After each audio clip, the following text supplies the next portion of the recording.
Hello दोस्तों, आप सभी का स्वागत है अपने यूट्यूब चैनल ए के पाठ्यक्रम पर।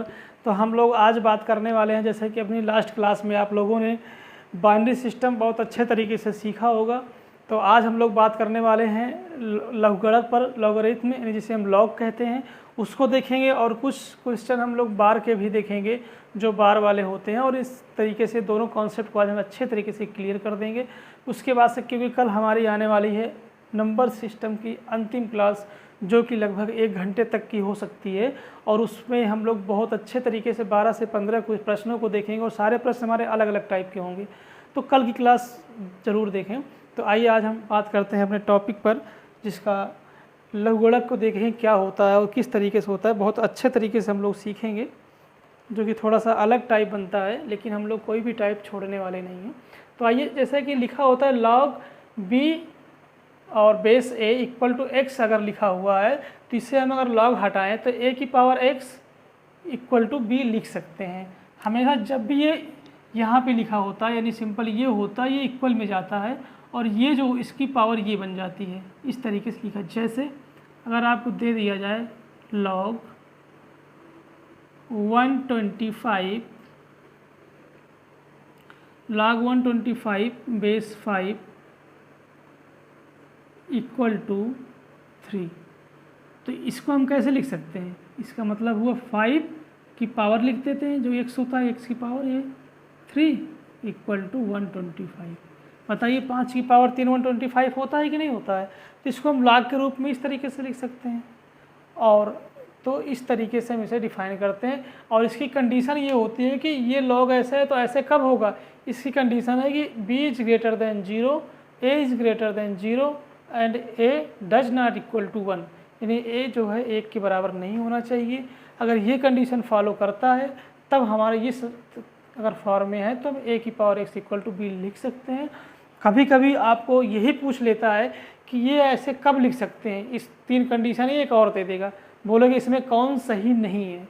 तो ये इसको जानना भी बहुत ज़रूरी है।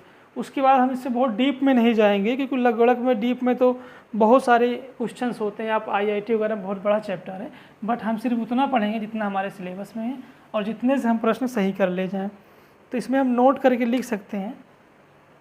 आप नोट डाल के कुछ बातें लिख लीजिए, उसके बाद हम बताएंगे क्या क्या क्वेश्चंस बन सकते हैं।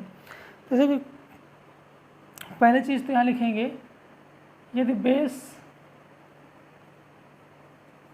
कुछ ना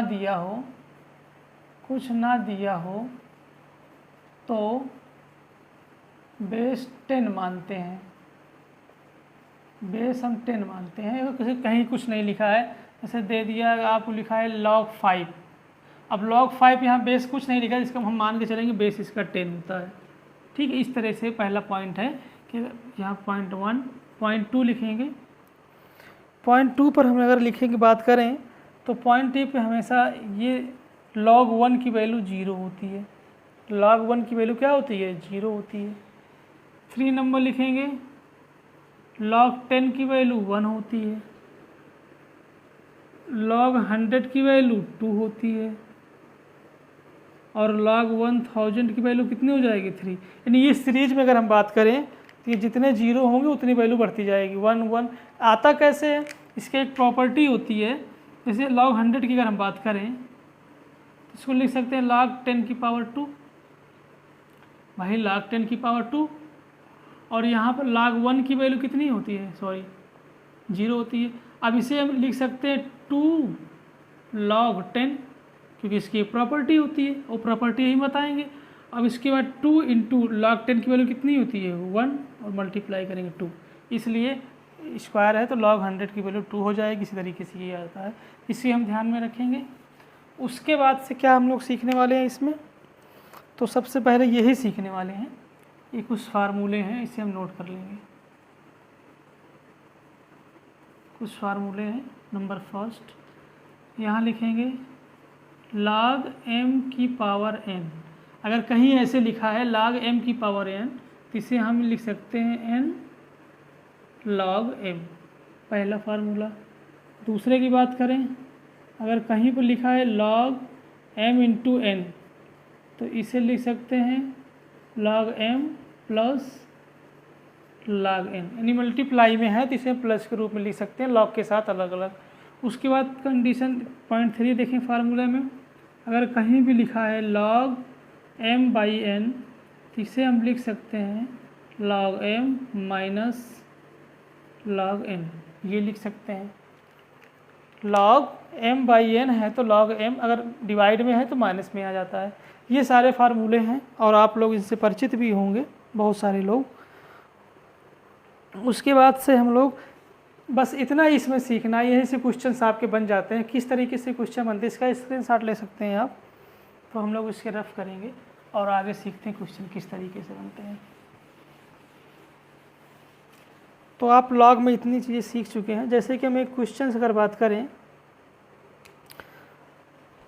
और एक यहाँ पे अगर हम बात करें, जैसे कि आप लोग log 2 की वैल्यू लिख सकते हैं 0.3010 होती है। log 2 की वैल्यू कहीं कहीं इस्तेमाल हो सकती है, इसलिए log 2 की वैल्यू भी हम लोग याद कर लेंगे। log 2 की वैल्यू ये होती है और log 1 की हमने बता ही दिया है, ये 0 होती है। log 1 की वैल्यू 0 होती है। log 10 की वैल्यू क्या होती है, 1 होती है, 100 की 2। इस तरीके से उस फार्मूले पे जैसे कि आपको दे दिया जाए, कहीं भी लिखा है log, अब 100 की वैल्यू कैसे निकालेंगे, log 100 को क्या लिख सकते हैं हम, दो तरीके से निकाल सकते हैं। हमारे पास दो फार्मूले हैं। जैसे इसे लिख सकते हैं log 10 × 10, तो अभी m × n बन गया नहीं बन गया। अब वो फार्मूला हम यहाँ लगाएंगे तो क्या हो जाएगा, log m plus log n। अब चूँकि दोनों सेम है तो log 10 प्लस log 10, और log 10 की वैल्यू क्या होती है, अभी अभी ऊपर फार्मूला बताया गया कि log 10 की वैल्यू 1 होती है, तो log 10 की वैल्यू 1 + 1 = 2 आया कि नहीं आया, तो यही तो बताया गया है कि log 100 की वैल्यू 2 हो जाएगी। तो इस तरीके से इस फार्मूला को इस्तेमाल कर लिया हमने। एक तरीके से इसको और लिख सकता था मैं, इसे हम लिख सकता था log 10 की पावर 2, वही log 10 की पावर 2 लिख सकता था। और हमारे पास फार्मूला है log m की power n = n log m हो जाता है, तो यहाँ से भी कर देंगे, n पावर आगे जाएगी 2 log 10, और 2 और log 10 की वैल्यू क्या होती है 1, और इसका कितना आ गया 2, यहाँ से भी 2 आ गया, यहाँ ये प्रॉपर्टी लगा देंगे। इस तरीके से हमारा ये log 100 की वैल्यू, कहीं भी इसी तरह से क्वेश्चन आ जाए, आप कोई भी मान अगर याद करना तो आप याद कर सकते हो। जैसे जैसे आपसे पूछ ले log 64, अब इसकी वैल्यू क्या होगी, तो आप इससे कैसे लगाएंगे, log इससे जानते हैं कि 2 की पावर क्या लिख सकते हैं, 2 दूना 4 दूना 8 दूना 16 दूना 32 दूना 64 6। अब इसे 64 लिख सकते हैं, log 2 की पावर 6 लिख सकते हैं। अब पावर आगे आती है 6, कौन सी प्रॉपर्टी से, इस प्रॉपर्टी से, तो ये 6 log 2 हो जाएगा। अब ये 6 और log 2 की वैल्यू क्या होती है 0 30 10 पॉइंट, अब इसको मल्टीप्लाई कर लेंगे 0 6 0 18, 4 डिजिट के बाद 0 लगा देंगे 1.806, ये हमारा आंसर आ गया। ये log 64 को इतना आ जाएगा। तो इन सारे फार्मूलों को जो हमने लिखाए हैं और इतने प्रॉपर्टी से हम इन सब क्वेश्चंस को बना सकते हैं। कुछ बड़े क्वेश्चन बनेंगे तो किस तरीके से बनेंगे, एक क्वेश्चन हम और सीख लेते हैं। बस log में इससे ज़्यादा नहीं पढ़ना है, क्योंकि क्वेश्चंस आएगा तो इसी में से ही आएगा, इतने पर ही बेस्ड पूछता है, बहुत ज़्यादा क्वेश्चन इस पर नहीं बनता। इसलिए हम एक क्वेश्चन और देखेंगे यहाँ पे। जैसे आपको दे सकता है log 4 बेस a, यहाँ बेस a दे दिया, वहाँ बेस जहाँ नहीं देता वो 10 होता है बेस सब। log 4 base a plus log 16 base a plus log 64 base a = 6। तो a का मान बताना है। ये इक्वेशन दिया है, अब पूछ लिया है आपसे कि यहाँ पर a की वैल्यू क्या होगी, तो हम कैसे लगाएंगे इसे लिख सकते हैं log 4 बेस a, ठीक। इसे लिख सकते हैं log, और इसको लिख सकते हैं 4 की पावर 2, भाई 16 को 4 की पावर 2 लिख सकते हैं, बेस a प्लस यहाँ पे लिखेंगे log, इसको हम लिख सकते हैं 4 की पावर 3 बेस a = 6। अब हम देख रहे हैं कि log 4 यहाँ पर भी एक स्टेप और बढ़ा लेते हैं, log 4 बेस a प्लस, अब यहाँ पे हमारी कौन सी प्रॉपर्टी लग जाएगी, log m की पावर n = होता है n log m, यानी पावर क्या होती है, आगे जाती है। इस प्रॉपर्टी को लगा देंगे यहाँ पर, तो 4 का स्क्वायर है तो 2 आगे आ जाएगी, पावर 2 आगे आ जाएगी, क्या बचेगा log 4 बेस a, यहाँ पावर आगे आ जाएगी 3 log 4 base a equal to 6। अब हम देखेंगे कैसे सॉल्व करेंगे। अब देखिए log 4 a सब में कॉमन हो गया तो ये कॉमन ले लेंगे, log 4 बेस a कॉमन हो गया तो क्या बचेगा यहाँ से 1, यहाँ से कॉमन बचा 2, यहाँ से बचेगा 3 इक्वल टू 6। अब इसको जोड़ेंगे तो 3 2 1 3 3 6 और इस 6 से 6 पूरा कट जाएगा तो क्या बचेगा log 4 base a equal to 1 बचेगा। और इस कंडीशन सबसे पहले हमने यही शुरुआत किया था कि ऐसे इक्वेशन अगर बनता है तो क्या करते हैं, ये होता है a की पावर n इक्वल टू 4। भाई हमने आपको पहले ही बता दिया था log b a equal to x लिखा है, इसका मतलब होता है कि a की power x equal to b, ये इससे पावर हो जाती है तो यहाँ पर a की पावर 1 इक्वल टू 4 लिख सकते हैं इस कंडीशन से इसको। और a की पावर 1 का मतलब a ही होता है इक्वल टू 4, यानी a का मान 4 आ गया। इस तरीके से भी एक क्वेश्चन पूछ लेता है। कुल मिला के आपके सारी प्रॉपर्टीज़ यही सारी लगनी है। एक ये हो गई, 3 फार्मूले हमने बताए हैं पावर का और mn और m/n का बताया हूँ। उसके बाद से ये प्रॉपर्टी है, इन सबको मिला के इस तरीके से क्वेश्चन बनेंगे।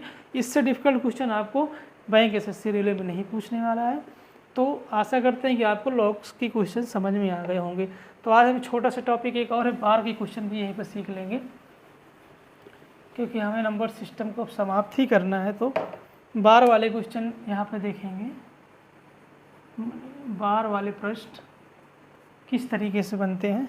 जैसे आपकी कहीं लिखा है 2/3, अगर इसे हम डिवाइड करते हैं तो कितना आता है 0.666 ऐसे आ जाता है।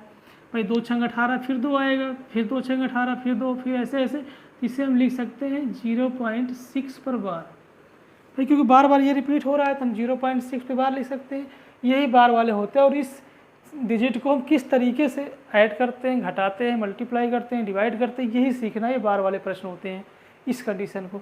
जैसे एक कंडीशन इसमें और बनती है, जैसे 5/11 लिखा है तो इसे अगर हम डिवाइड करेंगे तो कितना आ जाएगा 0.50 है तो 11 चौक 44, 6 60 तो 11 पचे 55, फिर 5 50 तो 11 चौक 44, फिर 6 60 तो 11 पचे 55, फिर 4 5, यानी 4 5 यही आता जाएगा बार बार कंटिन्यूटी। तो इसे हम क्या लिख सकते हैं 0.45, दोनों पे बार लगा देंगे।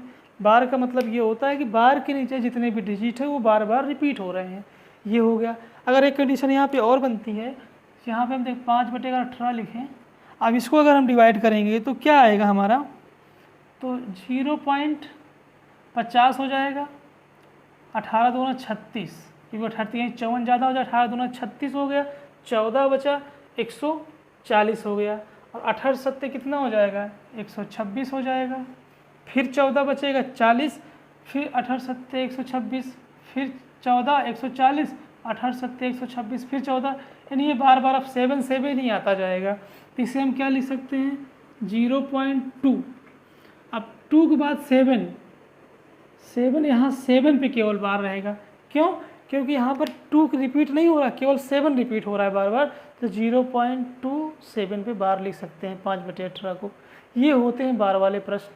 अब आपने सीख लिया किस तरीके से हम इसको लिख भी सकते हैं और इनका कैसे हम ऐड और सब्ट्रैक्ट करते हैं, मल्टीप्लाई करते हैं, डिवाइड करते हैं, इसको हम सीखेंगे यहाँ पर। ये हमारे बार वाले प्रश्न इस तरीके से बनते हैं। अब हम लोग सीखेंगे क्वेश्चन के माध्यम से इसे किस तरीके से लिख सकते हैं। तो जैसा कि आप जानते हैं, मैं यहीं पर लिखना ही बता देता हूँ। इसे हम लिख सकते हैं 6/9, अगर बार के ऊपर है जितने वो 9 लिख देते हैं और इसको फिर डिवाइड करोगे 3 दूना 6, 3 3 का 9, ये फिर पुनः प्राप्त हो गया 2/3, अपने मूल रूप में फिर आ गया। यानी बार को हम इसमें चेंज करने के लिए /9 कर देते हैं। इस कंडीशन में क्या कर देते हैं, ये 45 है /9 9, जितने डिजिट पर बार होता है उतने 9 लिख देते हैं। अब इसे काट दोगे आप तो कितना हो जाएगा, 9 से काट दीजिए, 9 पचे 45, 9 × 9 9, 9 × 9 9, 5/11, 5/11 ही था। उसी तरीके से इससे भी हम चेंज करेंगे। किस तरीके से, अगर इसे चेंज करने का सिंपल तरीका है 27 लिखते हैं और माइनस कर देते हैं जितने पर बार नहीं है, 2 पे बार नहीं है तो माइनस कर दिया, और डिवाइड पर जितने पे डिजिट पे बार है उतने 9, 9 एक डिजिट पे बार है तो एक 9 हो गया, और जितने भी बार नहीं उतने 0 यहाँ बढ़ा देंगे। बस इसको इस कंडीशन लिखते हैं, यानी एक पे बार है तो 27 पूरा लिख देते हैं, जैसे यहाँ 45 पूरा लिख देते हैं, लेकिन जिस पे बार नहीं हो उसको हम घटा देते हैं, आगे इतने डिजिट होते हैं, जितने पे बार है उतने 9 होते हैं और जितने पे नहीं उतने 0 कर देंगे। इसे घटाएंगे, 27 में 2 गया कितना आ जाएगा 25 बटे ये 90 आ गया। 5 से डिवाइड कर दीजिए, 25 और 5 से डिवाइड करें 18 पंचे 90 होता है, 5/18, ये भी 5/18 आ गया। तो इस तरीके से इसको हम चेंज पुनः प्राप्त कर लेते हैं इस नंबर में। तो ये कन्वर्जन आपको समझ में आ गया होगा पहली चीज़। अब दूसरा चीज़, इसका क्वेश्चन किस तरीके से हम करते हैं यहीं पे देखते हैं। Question number first, question number first जैसे दिया है 1.6 पे बार, 1.6 पे बार को भिन्न में बदलो, यह भी क्वेश्चन आ जाता है, को भिन्न में बदलना है, ठीक है, फ्रैक्शन में। तो इसको कैसे लिखते हैं, इसे 1 प्लस 0.6 पे बार इसको हम लिख सकते हैं, 1 प्लस 6/9 लिख सकते हैं, क्योंकि आपने सीखा 6/9 लिख सकते हैं। अब इसे सॉल्व कर लेंगे, 9 1 9 6 कितना हो जाएगा 15/9, 3 से काटेंगे 3 5 15, 3 3 9, 5/3, यानी ये जो लिखा है 5/3 ही लिखा है 1.6 पे बार। इसे डिवाइड करोगे तो इतना ही आने वाला है, करके भी देख लेते हैं हम लोग। 5 में अगर 3 से भाग देंगे तो 3 1 3.2 बचा, 20 हो गया, 3 6 18, फिर 2 20, 3 6 18, 3 6 18, 1.6 पे बार ये हो जाएगा। यानी इस तरह से इसका कन्वर्जन आता है। इसका हम लोगों ने अभी तो इसका चर्चा नहीं किया, तो इसलिए हम आपको यहाँ पे क्लियर कर देना चाहते हैं। आइए इसी पर हम 1-2 क्वेश्चन और देखते हैं और सारा एक कॉन्सेप्ट हमारा क्लियर हो जाएगा। उसके बाद हम क्लास को ऑफ करते हैं। और कल आप लोग ध्यान रखें, नंबर सिस्टम की अंतिम क्लास आने वाली है, जो कि बहुत अच्छे तरीके से आप लोगों को सिखाने वाला हूँ मैं। बहुत अच्छे प्रश्न होंगे उसमें, उन प्रश्नों को शामिल किया गया जिसका कोई कॉन्सेप्ट नहीं होता है। तो आइए हम लोग कुछ क्वेश्चन के माध्यम से सीखते हैं। जैसे क्वेश्चन नंबर फर्स्ट है 0.63 पे बार प्लस 0.37 पर बार। अब इसे हम ऐड कैसे करते हैं हम लोग, ये तरीका सीखने वाले हैं।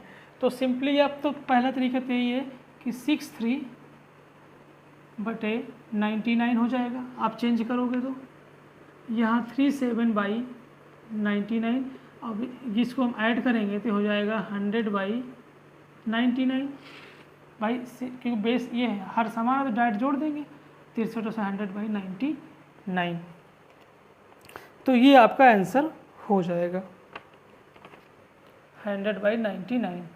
और इसका एक तरीका और होता है 63, इसको हम 3 बार लिख लेते हैं कम से कम, ये हो गया। इसको भी लिख लेंगे 0.373737, अप्रोक्स ऐसा 3-4 बार लिख लेते हैं। फिर से हम सिंपली ऐड करते हैं, 7 3 10 के 0, 6 3 9 1 10 के 0, 7 3 10 11, 6 3 9 1 10, 7 3 10 11, 6 3 9 1 10। पॉइंट कितने डिजिट के बाद लगाने हैं हमें, 1 2 3 4 5 6, 1 2 3 4 5 6, ये 1 पॉइंट, ये 0 1 0 1। इसका मतलब ये है कि 0 1 0 1 ये रिपीट हो रहा है, इसे लिख सकते हैं 1.01 पर बार, ये आ जाएगा 1.01 पे बार। तो आप कहेंगे सर रुचि इस पे ये आंसर आ रहा है, इस पे ये आंसर आ रहा है, तो इस पे भी तो हम डिवाइड करेंगे तो यही तो आने वाला है। कैसे आने वाला है, चलिए बात करते हैं। इसे 1 पॉइंट, भाई 1 पॉइंट 100 में भाग दें तो 1 बचेगा, जब 1 बचेगा तो 99 में 1 0 उतारें 10 हो जाएगा, लेकिन फिर भी नहीं ज़्यादा है तो एक यहाँ 0 बढ़ा, 1 0 यहाँ और बढ़ा लेंगे। अब फिर कितनी बार जाएगा, 100 है तो फिर 1 बार जाएगा, फिर 1 बचेगा, फिर 1 बचेगा, 0 उतारेंगे 10 होगा, नहीं जाएगा, फिर 1 0 बढ़ा के यहाँ 0 बढ़ा देंगे, फिर 1 बार जाएगा। तो यहाँ पे भी अगर डिवाइड करेंगे तो 1.01 01 01 ऐसे आता रहेगा। इसे हम सिंपली लिख देंगे 1.01 पे बार। ये इस तरीके से हम इसे ऐड करते हैं। और इसी तरीके से सिंपल अगर माइनस होगा तो यहाँ पे माइनस कर देंगे, इस तरीके से माइनस भी हो जाता है। अब हम सीखेंगे मल्टीप्लाई कैसे करते हैं। अगर हम मल्टीप्लाई की बात करें तो एक क्वेश्चन उसको सीख लेते हैं। जैसे लिखा है 1.2 पे बार इंटू 0.03 पर बार। अब इसको कैसे सॉल्व करते हैं हम लोग ये सीखने वाले हैं। तो सिंपली अगर हम बात करें तो पहले इससे लिख सकते हैं 1 और 2/9 हो जाएगा, मल्टीप्लाई बाई ये हो जाएगा 3 क्या हो जाएगा बाई 90। क्यों? 0.03 पे बार है, इसका मतलब क्या हो जाएगा 3/9 हो जाएगा। लेकिन 0.3 पर है तो कितना हो जाएगा, सॉरी यहाँ पे 0.3 पूरे पर है तो ये 99 हो जाएगा, क्योंकि पूरे पे बार 2 डिजिट बार तो 29 हो जाएगा। इसे सॉल्व करें, काट देंगे 3 9 1 9 2 11 तो 11/9 हो जाएगा और ये हो जाएगा 1/33। भाई इसको तो ऐसे ही लिख सकते हैं, अभी मैंने बताया कि इसको हम 1 + 0.2 पे बार लिख सकते हैं, फिर 1 + 2/9 लिख सकते हैं, फिर से ऐड करें 9 1 9 2 11/9, ये तो इसी तरह लिख सकते हैं 11/9।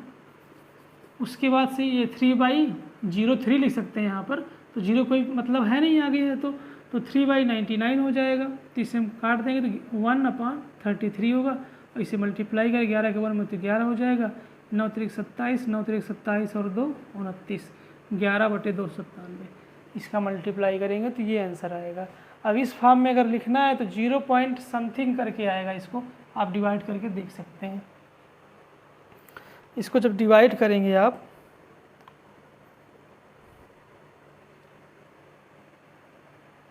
अब यहाँ पे कुछ कटने वाला तो है नहीं, अगर कटेगा तो काट भी सकते हैं आप।